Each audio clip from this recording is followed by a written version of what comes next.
बीते कुछ वर्षों में आम लोगों के लिए सबसे बड़ी मुश्किल महंगाई रही है।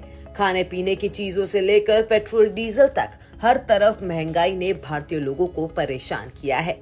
महंगाई का सिरदर्द एक और जगह भी बढ़ा है, ये है मोबाइल के किराए। हर महीने आप जो प्लान रिचार्ज कराते हैं उसका खर्च तेजी से बढ़ा है। 5G लॉन्च होने के बाद से इसमें और बढ़ोतरी हुई है, क्योंकि 5G स्पेक्ट्रम और इसके इंफ्रास्ट्रक्चर पर कंपनियों को तगड़ा पैसा खर्च करना पड़ा है और इसकी वसूली टेलीकॉम कंपनियां मोबाइल सब्सक्राइबर से करना चाहती हैं। साथ ही मोबाइल यूजर्स को बड़ा डर इस बात का भी है कि क्या आने वाले दिनों में उन्हें मोबाइल चलाने के लिए और ज्यादा पैसा खर्च करना पड़ेगा। मोबाइल मार्केट में मुकेश अंबानी की जियो टॉप पोजीशन पर है। इसके बाद सुनील भारती मित्तल की भारती एयरटेल का और फिर आदित्य बिरला ग्रुप और वोडाफोन के जॉइंट वेंचर वोडाफोन आइडिया का नंबर आता है। टेलीकॉम ऑपरेटर्स में नए यूजर्स हासिल करने की गलाकाट प्रतिस्पर्धा अभी भी जारी है और इसी वजह से कंपनियों के लिए मोबाइल टैरिफ या कहें किराया बढ़ाना आसान नहीं होता। हालांकि इस दफा कंपनियां इस फिराक में बैठी हैं कि कोई एक कंपनी रिचार्ज के दाम बढ़ाए और वो भी फटाक से इसी तर्ज पर अपने भी दाम बढ़ा दे। लेकिन रिलायंस जियो ने अब जो संकेत दिया है उससे बाकी टेलीकॉम ऑपरेटर को खासी निराशा हो सकती है। साथ ही ये खबर मोबाइल यूजर्स के चेहरे पर खुशी की चमक लाने वाली है। असल में रिलायंस जियो ने कहा है कि वो अपने मोबाइल प्लान्स के दाम नहीं बढ़ाएगी।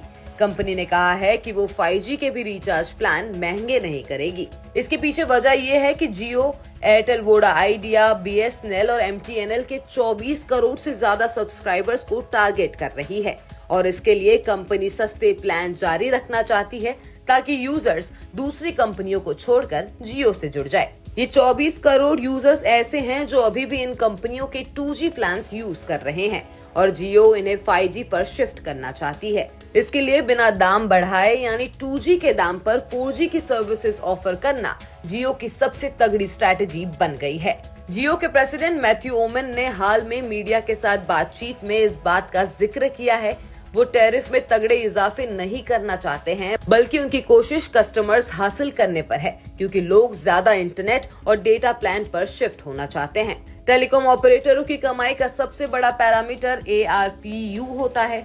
इसका मतलब है एवरेज रेवेन्यू पर यूजर, यानी हर यूजर से होने वाली कमाई। मौजूदा फिस्कल की दूसरी तिमाही में जियो का ARPU बढ़कर 181.7 रुपए पर पहुंच गया, जो कि पिछले फिस्कल की इसी तिमाही में 177.2 रुपए पर था। इतना ही नहीं, ये मौजूदा फिस्कल की पहली तिमाही के 180.5 रुपए के ARPU से भी ज्यादा है।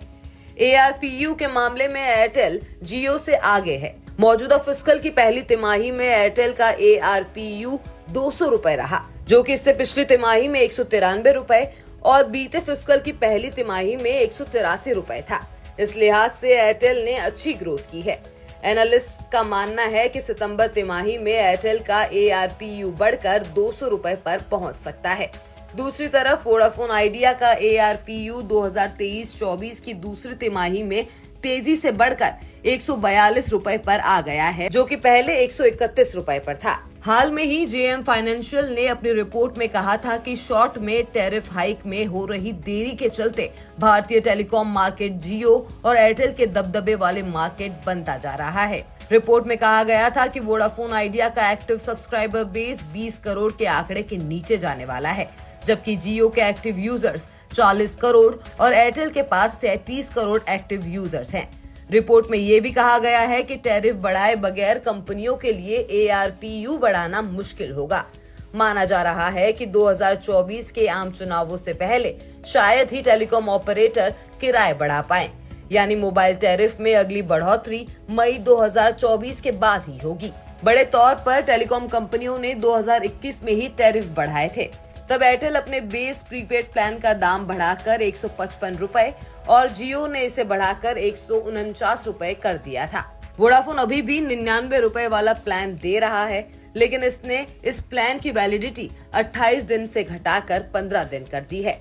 JM फाइनेंशियल की रिपोर्ट में ये भी कहा गया है कि अगले 3 से 5 साल में टेलीकॉम इंडस्ट्री का ARPU बढ़कर 270 से 300 रुपए पहुंचना जरूरी है। जनवरी से मार्च 2023 तिमाही में इंडस्ट्री का ARPU 142.32 रुपए पर रहा, यानी अगले 3 से 5 साल में इसे दोगुना करना होगा, तभी ये 300 रुपए की रेंज में पहुंच पाएगा और इसके लिए मोबाइल टैरिफ बढ़ाना बेहद अहम होगा। इस सब के बावजूद गलाकाट कंपटीशन ने टेलीकॉम ऑपरेटरों को किराए बढ़ाने से रोक रखा है। कस्टमर्स के लिहाज से देखें तो ये उनके लिए एक बड़ी राहत है। आखिर जब हर तरफ से महंगाई घेरे हुए हो तो जहां से भी राहत मिले अच्छा ही लगता है, लेकिन ये राहत कब तक चलेगी ये देखने वाली बात होगी।